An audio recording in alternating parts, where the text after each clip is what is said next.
ನಮಸ್ಕಾರ. ನಾನು ಶುಭಾ. ನಾವು ಕಿಚನಲ್ಲಿ ಗಂಟೆಗಟ್ಟಲೆ ಮಾಡೋ ಕೆಲಸನೂ ನಿಮಿಷಗಳಲ್ಲಿ ಮಾಡ್ಬೋದು ಅಂತ ಟ್ರಿಕ್ಸ್ ತಂದಿದ್ದೀನಿ. ಪ್ಲೀಸ್ ವಿಡಿಯೋನ ಸ್ಕಿಪ್ ಮಾಡ್ತೀರಾ ಲಾಸ್ಟ್ವರೆಗೂ ನೋಡಿ. ನಾವು ಮಕ್ಕಳಿಗೆ ನೆಗಡಿನೋ ಕೆಮ್ಮೋ ಬಂದಾಗ ಸಿರಪ್ ಕೊಡ್ತಾರೆ. ಒಂದೊಂದು ಸತಿ ಏನಾಗುತ್ತೆ, ಟ್ಯಾಬ್ಲೆಟ್ ಕೂಡ ಕೊಟ್ಬಿಡ್ತಾರೆ. ಈ ಟ್ಯಾಬ್ಲೆಟ್ ಹಂಗೆ ಕೊಟ್ಟರೆ ಮಕ್ಕಳು ತಿನ್ನಲ್ವಲ್ಲ. ನಾವು ಪುಡಿ ಮಾಡ್ತೀವಿ. ಪುಡಿ ಮಾಡಬೇಕಂದ್ರೆ ಕಲ್ಲೋ ಇಲ್ಲ ಪೇಪರ್ ಏನಾದರೂ ಇಟ್ಬಿಟ್ಟು ಅದ್ರ ಮೇಲೆ ಪುಡಿ ಮಾಡ್ತೀವಿ. ಅದ್ರ ಬದಲು ನೀವು ಒಂದು 2 ಸ್ಪೂನ್ ಈ ಥರ ಇಟ್ಕೊಂಡು ಸ್ವಲ್ಪ ಪ್ರೆಸ್ ಮಾಡಿದ್ರೆ ಸಾಕು, ಟ್ಯಾಬ್ಲೆಟ್ ನೀಟಾಗಿ ಪುಡಿ ಆಗಿಬಿಡುತ್ತೆ. ನೋಡ್ತಾ ಇದ್ದೀರಲ್ಲ. ಮತ್ತು ನಿಮಗೆ ನೀರು ಎಷ್ಟು ಬೇಕೋ ಅಷ್ಟು ನೀರು ಸೇರಿಸ್ಕೊಂಡು ಚೆನ್ನಾಗಿ ಮಿಕ್ಸ್ ಮಾಡಿಬಿಟ್ಟು ಮಕ್ಕಳಿಗೆ ಕುಡಿಸ್ಬೋದು. ಇದು ತುಂಬಾ ಈಸಿ ಟ್ರಿಕ್ಸು. ನೀವು ಟ್ರೈ ಮಾಡಿಲ್ಲ ಅಂದರೆ ಒಂದು ಸತಿ ಟ್ರೈ ಮಾಡಿ ನೋಡಿ. ಟ್ಯಾಬ್ಲೆಟ್ ಏನಾದರೂ ಪುಡಿ ಮಾಡಬೇಕಂದಾಗ ಈ ಥರ ನಾನು ಹೇಳ್ಕೊಟ್ಟಂಗೆ ಟ್ರೈ ಮಾಡಿ. ಸಿರಪ್ಪು ನಾವೆಲ್ಲ ತರ್ತೀವಲ್ಲ, ಇದನ್ನು ನಾವು ಮುಚ್ಚಳದಲ್ಲಿ ಒಂದೊಂದು ಸತಿ ಮಕ್ಳಿಗೆ ಹಾಕಿದಾಗ ಸೋರೋಗುತ್ತೆ. ನಾವು ಬಾಟ್ಲನ್ನ ಆ ಮುಚ್ಚಳ ಎಲ್ಲ ತೊಳೆದು ಬಿಡ್ತೀವಿ. ಹಂಗೆ ತೊಳಿತಾ ಇದ್ದರೆ ನೀರು ಬೀಳ್ತಾ ಇದ್ದರೆ ಅದ್ರ ಮೇಲೆ ಎಕ್ಸ್ಪೈರಿ ಡೇಟ್ ಇರುತ್ತಲ್ಲ, ಇದು ಹೊರ್ಟೋಗ್ಬಿಡುತ್ತೆ. ನಮಗೆ ಎಕ್ಸ್ಪೈರಿ ಡೇಟ್ ಇದ್ರೇ ಅಲ್ವಾ ಗೊತ್ತಾಗೋದು ಅದಕ್ಕೆ ಎಷ್ಟು ದಿನ ನಾವು ಮಕ್ಳಿಗೆ ಹಾಕ್ಬೋದಂತ. ನೀವೇನು ಮಾಡಬೇಕಂದ್ರೆ, ಆ ಎಕ್ಸ್ಪೈರಿ ಡೇಟ್ ಹೊರ್ಟೋಗ್ಬಾರ್ದಂತಂದರೆ ಅದ್ರ ಮೇಲೆ ಒಂದು ಸ್ವಲ್ಪ ಪ್ಲಾಸ್ಟರ್ ಮೆತ್ತಿಸ್ಬಿಡಿ. ನೋಡಿ, ನಾನು ಮಕ್ಕಳದು ಸಿರಪ್ ತಂದಾಗ ಈ ಥರ ಪ್ಲಾಸ್ಟರ್ ಮೆತ್ತಿಸ್ಬಿಡ್ತೀನಿ. ಆವಾಗ ನಮಗೆ ನೀಟಾಗಿ ಕಾಣಿಸುತ್ತೆ. ಎಕ್ಸ್ಪೈರಿ ಡೇಟು ನಾವು ನೀರು ಹಾಕಿದ್ರೂ ಹೊರ್ಟೋಗಲ್ಲ. ಹಳೇದು ಮೊಬೈಲ್ ಹೋಲ್ಡರ್ ಒಂದಿತ್ತು, ಇದನ್ನು ನಾನು ಬಿಸಾಕಲ್ಲ. ಈ ಥರ ನಾನು ವಿಡಿಯೋ ಎಲ್ಲ ಮಾಡ್ಕೊಳ್ಳೋಕ್ಕೆ ಮತ್ತು ಮೊಬೈಲ್ ನಾವು ನೋಡಬೇಕಂದ್ರೆ ಕಿಚನಲ್ಲಿ ಇಟ್ಕೊಂಡು ಇದನ್ನು ನಾನು ಯೂಸ್ ಮಾಡ್ಕೊತೀನಿ. ನೋಡ್ತಾ ಇದ್ದೀರಲ್ಲ, ನಿಮಗೆ ಮೊಬೈಲ್ ಸ್ಟ್ಯಾಂಡ್ ಕೂಡ ಬೇಕಾಗಿಲ್ಲ, ಇದನ್ನೇ ಯೂಸ್ ಮಾಡ್ಕೋಬೋದು. ನಾವು ತೆಂಗಿನಕಾಯಿ ಹೊಡಿತೀವಿ, ಆದರೆ ತೆಂಗಿನಕಾಯಿ ಹೊಡೆದಾಗ ಅದು ರೌಂಡಾಗಿ ಬರಲ್ಲ. ಮತ್ತು ಈಸಿ ಮೆಥೆಡ್ಡು ಈ ಥರ ನೀವು ಟ್ರೈ ಮಾಡಿದ್ದೀರಂತಂದರೆ ಏನಿಲ್ಲ, ನೀವು ಯಾವ ತೆಂಗಿನಕಾಯಿ ಹೊಡಿಬೇಕಂತಿರ್ತೀರಲ್ಲ ಆ ತೆಂಗಿನಕಾಯಿಗೆ ದಾರ ಸುತ್ತಿಬಿಡಬೇಕು. ಅಕಸ್ಮಾತ್ ಒಬ್ಬೊಬ್ಬರು ತೆಂಗಿನಕಾಯಿ ತೊಳೆದ್ಬಿಟ್ಟು ಕೂಡ ಹೊಡಿತಾರೆ, ಅದು ತುಂಬಾ ಈಸಿ. ಇದು ಸೆಕೆಂಡ್ ಮೆಥೆಡ್ಡು. ಅಂದರೆ ನಿಮಗೆ ಇವಾಗ ದಾರ ಸುತ್ತಿಬಿಡಬೇಕು. ಕರೆಕ್ಟಾಗಿ ಎಲ್ಲಿಗೆ ಹೊಡಿಬೇಕಂತಿರ್ತೀರಲ್ಲ ದಾರ ಸುತ್ತಿಬಿಟ್ಟು ಈ ಕುಟ್ಟಣಿಗೆ ಕಲ್ಲಿತ್ತಲ್ಲ ಇದರಲ್ಲಿ ಹೊಡಿತಾ ಇರಬೇಕು. ಅದು ಗೆರೆ ಮೇಲೇ ಹೊಡಿಬೇಕು. ನೀವು ನೋಡ್ತಾ ಇದ್ದೀರಲ್ಲ, ಗೆರೆ ಮೇಲೇ ಹೊಡಿತಾ ಇದ್ದೀನಿ. ಸೇಮ್ ಹಂಗೆ ಹೊಡೆದ್ಬಿಟ್ರೆ ನೀವು ತೆಂಗಿನಕಾಯಿ ರೌಂಡಾಗಿ ಹೊಡಿಬೋದು. ಇದು ತುಂಬಾ ಈಸಿ ಟ್ರಿಕ್ಸು ತೆಂಗಿನಕಾಯಿ ಹೊಡಿಯೋದು. ನೋಡಿ, ತೋರಿಸ್ತಾ ಇದ್ದೀನಿ.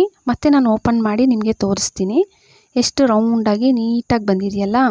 ಈ ಥರ ನೀವು ಕೂಡ ಟ್ರೈ ಮಾಡಿ ನೋಡಿ. ರೌಂಡಾಗಿ ಹೊಡಿಬೇಕು. ಕರೆಕ್ಟಾಗಿ ಎಲ್ಲಿಗೆ ನಿಮ್ಗೆ ಹೊಡಿಬೇಕಂತಿದ್ರೆ ಅಲ್ಲಿಗೆ ನೀಟಾಗಿ ಹೊಡಿಬೋದು. ಹಂಗೆ ನಾನು ಒಂದು 2 ತೆಂಗಿನಕಾಯಿ ಹೊಡ್ಕೊಂಡಿದ್ದೀನಿ. ನೋಡ್ತಾ ಇದ್ದೀರಲ್ಲ, ಇದನ್ನು ಇವಾಗ ತೆಂಗಿನಕಾಯಿಂದ ಈ ಸಿಪ್ಪೆಯಿಂದ ಸಪ್ರೇಟ್ ಮಾಡಬೇಕಂತಂದರೆ ನೀವು ಹೊಡೆದ್ಬಿಟ್ಟು ಬೇಕಾದರೆ ಮಾಡ್ಕೋಬೋದು. ಇಲ್ಲ ನಾವು ಜಾಸ್ತಿ ತೆಂಗಿನಕಾಯಿ ಇದೆ, ಹೊಡಿಯೋದು ಕಷ್ಟ ಆಗ್ತಾಯಿದೆ ಅನ್ನೋರು ಕುಕ್ಕರ್ ಒಳಗಡೆ ಇಟ್ಬಿಟ್ಟು ಬಿಸಿ ಮಾಡಿ. ಕುಕ್ಕರ್ ಪಾತ್ರೆ ಒಳಗಡೆ ಇಟ್ಬಿಟ್ಟು ನೋಡಿ, ಒಂದು 5 ನಿಮಿಷ ಬಿಸಿ ಮಾಡಿದ್ರೆ ಸಾಕು. ಮತ್ತು ಓಪನ್ ಮಾಡಿ ತೋರಿಸ್ತಾ ಇದ್ದೀನಿ. 5 ನಿಮಿಷ ಆದಮೇಲೆನೂ ತಕ್ಷಣ ಓಪನ್ ಮಾಡಬೇಡಿ, ಒಂದು ಸ್ವಲ್ಪ ಹೊತ್ತು ಬಿಟ್ಬಿಡಿ. ಮತ್ತು ಸಿಪ್ಪೆಯಿಂದ ಕೊಬ್ಬರಿ ನೋಡಿ ಎಷ್ಟು ಸುಲಭವಾಗಿ ಸಪ್ರೇಟ್ ಆಗ್ತಾಯಿದೆ. ನೋಡ್ತಾ ಇದ್ದೀರಲ್ಲ. ನಿಮಗೆ ಜಾಸ್ತಿ ತೆಂಗಿನಕಾಯಿ ಬೇಕು, ಈ ಕಾಯಿ ಒಬ್ಬಟ್ಟು ಇಲ್ಲ ಸ್ವೀಟ್ಸ್ ಎಲ್ಲ ಮಾಡಿದಾಗ ನಮಗೆ ಜಾಸ್ತಿ ತೆಂಗಿನಕಾಯಿ ಕೊಬ್ಬರಿ ಬೇಕಾಗಿರುತ್ತೆ. ಆ ಟೈಮಲ್ಲಿ ಇದನ್ನು ನೀವು ಟ್ರೈ ಮಾಡ್ಬೋದು. ಬೇಕಂದರೆ ಕಮ್ಮಿ ಇದ್ದರೆ ಬೇಕಾದರೆ ನಾವು ಹೊಡ್ಕೊಬಿಡ್ತೀವಿ. ಜಾಸ್ತಿ ಬೇಕಂದರೆ ಹಾಗೆ ಅಲ್ವಾ, ನಮಗೆ ಈ ಥರ ಕುಕ್ಕರ್ ಪಾತ್ರೆ ಒಳಗೆ ಇಟ್ಬಿಟ್ಟು ಒಂದು 5 ನಿಮಿಷ ಬಿಸಿ ಮಾಡಿದ್ರೆ ಸಾಕು. ಸಿಪ್ಪೆಯಿಂದ ಕೊಬ್ಬರಿ ಸಪ್ರೇಟ್ ಆಗಿಬಿಡುತ್ತೆ. ಮತ್ತು ಮೇಲೆ ಸಿಪ್ಪೆ ಎಲ್ಲ ತೆಗೆದುಬಿಟ್ಟು ಸಣ್ಣಗೆ ಕಟ್ ಮಾಡ್ಕೊತಾ ಇದ್ದೀನಲ್ಲ, ಸೇಮ್ ಹಂಗೆ ನೀವು ಕೂಡ. ನಿಮಗೆ ಅಕಸ್ಮಾತ್ ಸಿಪ್ಪೆನೇ ಇರಲಿ ಅಂದರೆ ಪರವಾಗಿಲ್ಲ, ನಾನು ಸಿಪ್ಪೆ ಬೇಡ ಅಂತ ತೆಗೆದುಬಿಟ್ಟಿದ್ದೀನಿ. ಮತ್ತು ಚಿಕ್ಕ ಮಿಕ್ಸಿ ಜಾರ್ಗೆ ಹಾಕ್ಕೊಂಡು ರುಬ್ಕೊಂಬನ್ನಿ. ನೋಡಿದ್ರಲ್ಲ, ನೀವು ಕಾಯಿ ತುರಿಯೋ ಅಷ್ಟೇ ಇಲ್ಲ. ಇವಾಗ ಜಾಸ್ತಿ ಕಾಯಿ ಒಬ್ಬಟ್ಟಿಗೆಲ್ಲ ನಮಗೆ ಹಬ್ಬಗಳ ಟೈಮಲ್ಲಿ ಜಾಸ್ತಿ ಬೇಕಾಗುತ್ತೆ. ಆ ಟೈಮಲ್ಲಿ ಇದನ್ನು ನೀವು ಟ್ರೈ ಮಾಡ್ಬೋದು. ನೋಡಿ, ಸೇಮ್ ತುರಿದಂಗೆ ಬಂದಿದೆ. ಫ್ರಿಡ್ಜ್ ಇರೋರು ಕಾಯಿ ತುರಿ ಹಂಗೆ ಸ್ಟೋರ್ ಮಾಡ್ಬೋದು ಒಂದು ಬಾಕ್ಸಲ್ಲಿ ಹಾಕಿ. ಆದರೆ ಫ್ರಿಡ್ಜ್ ಇಲ್ಲ ಅನ್ನೋರು, ನಮ್ಮ ಮನೇಲಿ ಕಾಯಿ ತುರಿ ಅಂತೂ ಮಾಡ್ಕೊಂಡಿದ್ದೀವಿ, ಫ್ರಿಡ್ಜ್ ಇಲ್ಲ ಅನ್ನೋರು ಒಂದು ಕುಕ್ಕರ್ ಒಳಗೆ ಹಾಕ್ಬಿಟ್ಟು ಸ್ವಲ್ಪ ಹೊತ್ತು ಹುರ್ಕೋಬೇಕು. ಕುಕ್ಕರೇ ಯಾಕೆ ತಗೊಂಡಿದ್ದೀನಿ ಅಂದರೆ ನಮಗೆ ಹಿಡ್ಕೊಳ್ಳೋಕ್ಕೆ ಹ್ಯಾಂಡ್ಲ್ ಇರುತ್ತೆ. ಇಲ್ಲ ನಾವು ಬಾಣಲಿಯಲ್ಲೇ ಬಿಸಿ ಮಾಡ್ಕೊತೀವಂದರೆ ನಿಮ್ಮ ಇಷ್ಟ. ನೀವು ಯಾವುದನ್ನು ಒಂದು ಸ್ವಲ್ಪ ದಪ್ಪ ಇರೋ ತಳನೇ ತಗೋಬೇಕು. ಚೆನ್ನಾಗಿ ಹುರ್ಕೊಳ್ರಿ. ಅಂದರೆ ಚೆನ್ನಾಗಂದರೆ ಡ್ರೈ ಆಗಬೇಕು. ಅದರಲ್ಲಿರೋ ತೇವಾಂಶ ಎಲ್ಲ ಹೊರ್ಟೋಗ್ಬಿಡ್ಬೇಕು. ನಿಮಗೆ ಗೊತ್ತಾಗುತ್ತೆ. ನೋಡ್ತಾ ಇದ್ದೀರಲ್ಲ, ಅದರಲ್ಲಿ ತೇವಾಂಶ ಇಲ್ಲ. ಪೂರ್ತಿ ತಣ್ಣಗಾದ್ಮೇಲೆ ನೀವು ಯಾವುದನ್ನು ಒಂದು ಬಾಕ್ಸಲ್ಲಿ ಸ್ಟೋರ್ ಮಾಡ್ಬೋದು. ಹಿಂಗೆ ಕೂಡ ಸ್ಟೋರ್ ಮಾಡಿಟ್ರೆ ಒಂದು 3 ತಿಂಗಳಾದರೂ ಚೆನ್ನಾಗಿರುತ್ತೆ. ನೀವು ಫ್ರಿಡ್ಜ್ ಇಲ್ಲ ಅನ್ನೋರು ಈ ಥರ ಟ್ರೈ ಮಾಡಿ. ಅಂದರೆ ತೆಂಗಿನಕಾಯಿ ಜಾಸ್ತಿ ಇದ್ದಾಗ ಅದನ್ನು ಮಿಕ್ಸಿ ಜಾರ್ಗೆ ಹಾಕ್ಬಿಟ್ಟು ಈ ಥರ ಹುರಿದ್ಬಿಟ್ಟು ಸ್ಟೋರ್ ಮಾಡ್ಬೋದು. ಒಂದು ಬಾಣಲೆನೋ ಏನಾದರೂ ಇಟ್ಕೊಂಡು 1 ಕಪ್ಪಷ್ಟು ಕಾಯಿ ತುರಿ ಹಾಕ್ಕೊಂಡಿದ್ದೀನಿ, ಹಸಿ ಕಾಯಿ ತುರಿ. 1 ಟೇಬಲ್ ಸ್ಪೂನಷ್ಟು ತುಪ್ಪದಲ್ಲೇ ಚೆನ್ನಾಗಿ ಹುರ್ಕೊಳ್ಳಿ ಕಾಯಿ ತುರಿನೂ. ಒಂದು ಅರ್ಧ ಕಪ್ಪಷ್ಟು ಬೆಲ್ಲ ಅಷ್ಟೇ ಸ್ವಲ್ಪ ಪುಡಿ ಮಾಡಿ ಹಾಕ್ಕೊಂಡಿದ್ದೀನಿ. ನಿಮ್ಮ ಹತ್ರ ಪುಡಿ ಬೆಲ್ಲ ಇದೆ, ನಾವು ಪುಡಿ ಬೆಲ್ಲ ಸೇರಿಸ್ತೀವಿ ಅನ್ನೋರು ಪುಡಿ ಬೆಲ್ಲನೇ ಸೇರಿಸ್ಕೋಬೋದು. ಬೆಲ್ಲ ನೀಟಾಗಿ ಕರಗಬೇಕು. ನೋಡ್ತಾ ಇದ್ದೀರಲ್ಲ, ಬೆಲ್ಲ ನೀಟಾಗಿ ಕರಗಿದೆ ಅಂದಮೇಲೆ ಏಲಕ್ಕಿ ಕುಟ್ಟಿರೋದು ಒಂದು ಸ್ವಲ್ಪ ಮತ್ತು ಗಸಗಸೆ ಸೇರಿಸಿದ್ದೀನಿ. ಇದೊಂದು ಒಳ್ಳೆ ಫ್ಲೇವರ್ ಕೊಡುತ್ತೆ. ನಿಮಗೆ ಬೇಕಂದರೆ ಹಾಕ್ಕೊಳ್ಳಿ, ಇಲ್ಲಾಂದರೆ ಸ್ಕಿಪ್ ಮಾಡ್ಬೋದು. ಹೂರಣ ರೆಡಿ ಆಯಿತು. ಸೈಡ್ಗೆ ತಣ್ಣಗಾಗಕ್ಕೆ ಇಟ್ಬಿಡೋಣ. ಮತ್ತು ಒಂದು ಬೇಸನ್ ಇಟ್ಕೊಂಡು 1 ಕಪ್ಪಷ್ಟು ಅಕ್ಕಿ ಹಿಟ್ಟು, ತುಪ್ಪ 1 ಟೇಬಲ್ ಸ್ಪೂನು, ಒಂದು ಸ್ವಲ್ಪ ಉಪ್ಪು ಹಾಕ್ಕೊಳ್ಳಿ, ಒಂದು ಚಿಟಿಕೆಯಷ್ಟು ಉಪ್ಪು ಹಾಕ್ಕೊಂಡು ಚೆನ್ನಾಗಿ ಮಿಕ್ಸ್ ಮಾಡ್ಕೊಳ್ಳಿ. ಮತ್ತು ಬಿಸಿ ಬಿಸಿ ನೀರೇ, 1 ಕಪ್ ಅಕ್ಕಿ ಹಿಟ್ಟಿಗೆ 1 ಕಪ್ಪಷ್ಟೇ ನೀರು, ಈಕ್ವಲ್ ಕ್ವಾಂಟಿಟಿ ಇರುತ್ತೆ. ಸೇಮ್ ಚೆನ್ನಾಗಿ ಮಿಕ್ಸ್ ಮಾಡಿಕೊಂಡು ಕೈಯಲ್ಲಿ ಇವಾಗ ಹಿಟ್ಟು ಕಲಿಸ್ಕೊಳ್ಳಿ. ಸ್ವಲ್ಪ ಬಿಸಿ ಇದ್ದಾಗೆ ನೀವು ಹಿಟ್ಟನ್ನು ನಾದ್ಕೋಬೇಕು ಚೆನ್ನಾಗಿ. ಹಿಟ್ಟು ರೆಡಿ ಆಯ್ತು ನೋಡಿದ್ರಲ್ಲ. ಇವಾಗ ಇದನ್ನು ಹಂಗೆ ಓಪನ್ ಇಡಬೇಡಿ, ಮುಚ್ಚಿಕ್ಕಿ. ನಿಂಬೆಹಣ್ಣು ರಸ ಹಿಂಡೋದಂತೂ ಸಾಮಾನ್ಯವಾಗಿ ಎಲ್ಲರ ಮನೇಲಿರುತ್ತಲ್ಲ. ಇದಕ್ಕೊಂದು ಸ್ವಲ್ಪ ಆಯಿಲ್ ಅಪ್ಲೈ ಮಾಡಿ ಆ ಉಂಡೆ ಇಟ್ಬಿಟ್ಟು ಸ್ವಲ್ಪ ಪ್ರೆಸ್ ಮಾಡಿದ್ರೆ ಸಾಕು. ನೋಡಿ, ಒಂದು ಚಿಕ್ಕ ಬಟ್ಲ ಥರ ರೆಡಿ ಆಗುತ್ತೆ.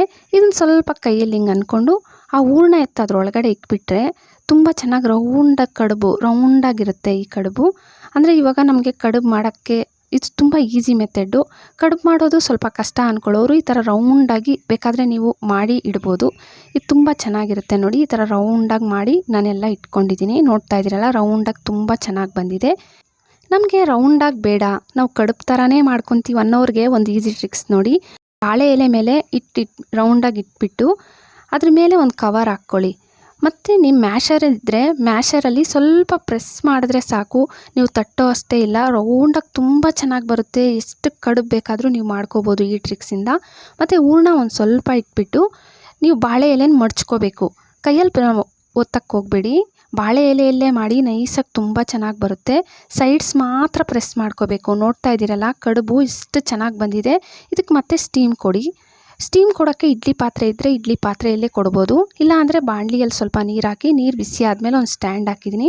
ಅದ್ರ ಮೇಲೆ ಹೋಲ್ಸುತ್ತ ಪ್ಲೇಟ್ ಇಟ್ಬಿಟ್ಟು ನೀವು ಮಾಡಿರೋ ಕಡುಬು ಅದರೊಳಗಡೆ ಜೋಡಿಸ್ಬಿಡಿ. ಮತ್ತು ಮುಚ್ಚಳ ಇಟ್ಬಿಟ್ಟು ಒಂದು 10 ನಿಮಿಷ ಬಿಟ್ಬಿಡಿ. 10 ನಿಮಿಷ ಆದಮೇಲೆ ನಾನು ಓಪನ್ ಮಾಡಿ ತೋರಿಸ್ತಾ ಇದ್ದೀನಿ ನೋಡಿ. ಬಿಸಿ ಬಿಸಿ ಕಡುಬು ಡಿಫ್ರೆಂಟಾಗಿ ರೌಂಡಾಗಿ ತೋರಿಸ್ಕೊಟ್ಟಿದ್ದೀನಿ. ನಿಮಗೆ ಯಾವ ಶೇಪಲ್ಲಿ ಬೇಕೋ ಆ ಶೇಪಲ್ಲಿ ಮಾಡ್ಕೋಬೋದು. ತುಂಬ ಚೆನ್ನಾಗಿರುತ್ತೆ. ನೋಡಿ, ಒಂದು ಕಟ್ ಮಾಡಿ ತೋರಿಸ್ತಾ ಇದ್ದೀನಿ. ಎಷ್ಟು ಸಾಫ್ಟಾಗಿ ತುಂಬ ಚೆನ್ನಾಗಿ ಬಂದಿದೆ. ಟ್ರೈ ಮಾಡಿದ್ರೆ ಅಂತೂ ಬಂದು ಕಾಮೆಂಟ್ ಹಾಕೋದಂತೂ ಮರಿಬೇಡಿ. ಈ ಗಣೇಶ ಹಬ್ಬಕ್ಕೂ ಒಂದು ಸತಿ ಟ್ರೈ ಮಾಡಿ, ತುಂಬ ಚೆನ್ನಾಗಿ ಬರುತ್ತೆ. ಮಕ್ಕಳಂತೂ ತುಂಬ ಇಷ್ಟಪಡ್ತಾರೆ. ಇವಾಗ ರೌಂಡಾಗಿ ಮಾಡಿರ್ತೀವಲ್ಲ, ಡಿಫ್ರೆಂಟಾಗಿ ಅನಿಸುತ್ತಲ್ವ ಮಕ್ಕಳಿಗೆ. ವಿಡಿಯೋ ಇಷ್ಟ ಆಗಿದೆ ಅಂದ್ಕೊತೀನಿ. ಪ್ಲೀಸ್ ವಿಡಿಯೋ ಏನಾದರೂ ಇಷ್ಟ ಆಗ್ತಾಯಿದ್ರೆ ಒಂದು ಲೈಕ್ ಕೊಡೋದಂತೂ ಮರಿಬೇಡಿ. ಹಂಗೆ ಸಬ್ಸ್ಕ್ರೈಬ್ ಮಾಡ್ಕೊಳ್ಳಿ.